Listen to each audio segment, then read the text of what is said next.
Jangan lupa subscribe dan nyalakan lonceng pemberitahuan. Terima kasih.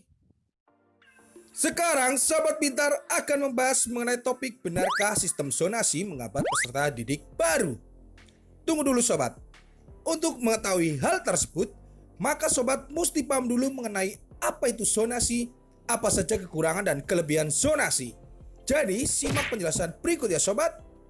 Memang ya Sobat, di tahun ini menjadi tahun terberat dikarenakan adanya pandemi. Sehingga Sobat mesti bersekolah jarak jauh di rumah dan mengerjakan berbagai tugas tanpa bersosialisasi dengan teman-teman sekelas. Apalagi buat Sobat yang ada di penghujung masa sekolah, seperti kelas 6, kelas 9, dan kelas 12. Di mana mesti menghabiskan terakhir masa sekolah malahan di rumah aja. Jangan berkecil hati ya Sobat, jangan sedih karena dikatain angkatan corona. Dikarenakan adanya situasi pandemi ini, Sobat pasti tahu kan kalau sekarang pendaftaran peserta didik baru atau PPDB bisa dilakukan secara online. Ada yang lewat jalur afirmasi, zonasi, pindahan, dan prestasi. Namun kali ini Sahabat Pintar akan membahas salah satu dari keempat jalur tersebut yang sering dibicarakan, yaitu jalur zonasi. Untuk mengetahui lebih jelasnya, apa itu jalur zonasi, apa saja kekurangan dan kelebihan sistem zonasi, simak penjelasan berikut ya Sobat. Pertama, pembahasan jalur zonasi. Bahwa jalur zonasi ini memberikan kemudahan bagi peserta didik yang berdomisili dalam wilayah zonasi yang ditetapkan pemerintah daerah untuk melanjutkan studi di sekolah yang suatu zona dengannya.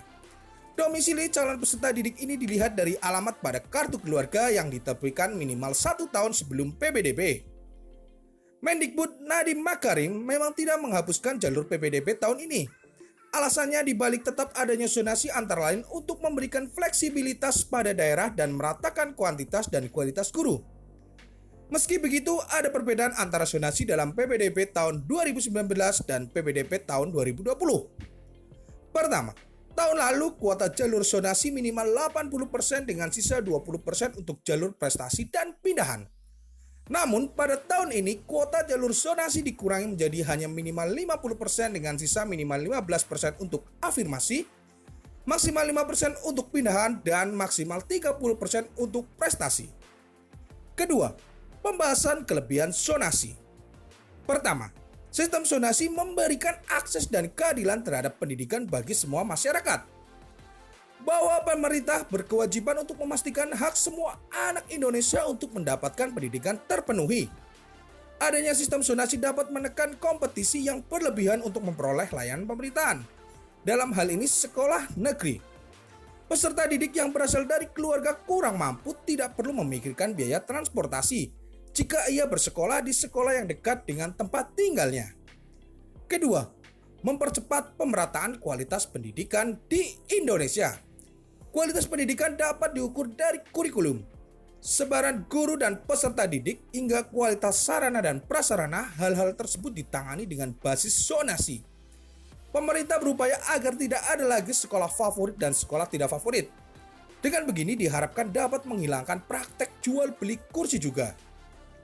Ketiga, pembahasan kekurangan zonasi. Pertama, tetap adanya sekolah yang ramai pendaftar dan sepi pendaftar. Sekolah yang jauh dari pemukiman warga menjadi sepi peminat. Sementara itu di sisi lain ada sekolah yang malah kelebihan peminat karena berada di zona padat penduduk. Kedua, munculnya kecurangan lain. Jalur zonasi yang diharapkan dapat menekan tingkat praktik jual beli kursi ternyata menciptakan kecurangan lain. Karena mengukur dengan jelas alasan pindah siswa dari suatu daerah ke daerah lain. Misalnya, seperti kasus yang ditemukan, seperti ada seorang siswa Cibinong menumpang nama kartu keluarga milik saudaranya di wilayah Kramat Jati, Jakarta Timur demi dapat melanjutkan studi di sekolah pada daerah tersebut. Ketiga, menurunnya motivasi belajar siswa. Jalur zonasi menimbulkan pola pikir yang salah pada siswa dengan anggapan mungkin seperti ini. Menurunnya semangat belajar dikarenakan sekolah yang diimpikan nantinya dapat diukur dengan jarak, bukan dengan prestasi siswa. Sehingga lebih baik pindah rumah yang dekat dengan sekolah tujuan. Semoga saja pola pikir Sahabat Pintar nggak seperti itu ya. Pada akhirnya memang bukan sekolah yang menentukan kualitas Sobat. Dimanapun Sobat bersekolah, jika memang tekun belajar dan terus berusaha, Sobat pasti bisa berhasil di masa yang akan datang. So, semoga bermanfaat informasinya. Bye-bye.